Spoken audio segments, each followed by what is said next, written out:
Hello everyone, welcome to block 1 of Most Wonderful Time. This is the tips and tricks of each one. I just want to, talk with you about it as I do it. Or as we go through it. I think the hardest thing on this one is getting this vinyl in the right place. You've got a layout guide. If you don't have a layout guide, if something happened when your kit was being assembled and you're missing layout guides, please be sure to contact me. I can send them to you. So layout guides, it will have you, that's the first thing you need to put down is that vinyl. And in order to get I thought I had mine perfectly in the right place. I stitched around it with a sewing machine to hold it down. And it turns out I did not have it in the right place right up here. The tree covers it. Otherwise you would be able to see that it's not attached right there. So I think that's the hardest part. If I were doing it again, rather than cutting it the right size and stitching it, I would just lay the bigger piece down, draw where it needed to be stitched outside that shape so that the pencil lines aren't going to mark, and then go back and clip it closely on the outside afterwards.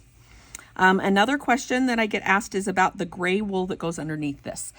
It is on top of the red. So the red goes out there and then the gray goes on top of it. Typically, when we are putting wool on top of other wool, we only let them overlap by about 1/4 of an inch. But I have found in some of my projects that that it can leave a ridge there where that 1/4 inch is. And so in a lot of cases, I just covered the whole thing, and that's what happened right here. Now this is a blanket stitch right here, but it's a special blanket stitch. Let me grab something that I can show you with. Rather than stitching it, I think I'm going to draw it for you.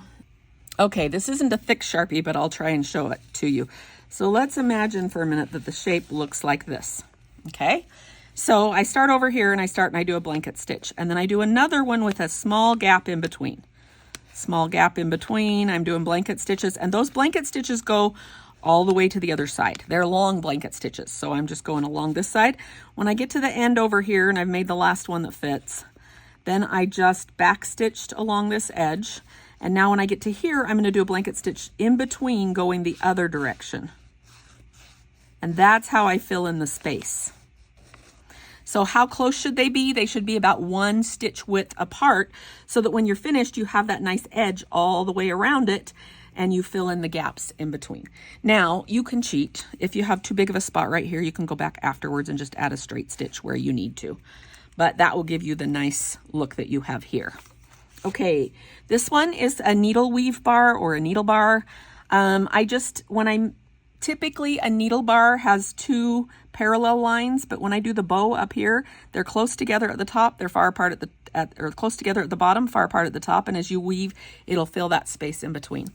When it comes to putting this on, I can't remember if I blanket stitched or straight stitched the little lines here, but I liked how it looked with these bullions scalloped over top of it. So again, these lines alternate between long and short, except not just long, short. They're kind of random. And then over top of that, put your bullion stitches on. And I had to tack my bullion knots down. If you look super close, you can sometimes see when I tacked them down, if they were a slightly different color, they might show up a little bit better, like right there. That one shows up, but that is how you do those. And that's pretty much it for interesting things on this block. The lock stitch is what I used on the trunk here, and you will see that we have a video about the lock stitch. So I'll see you next time.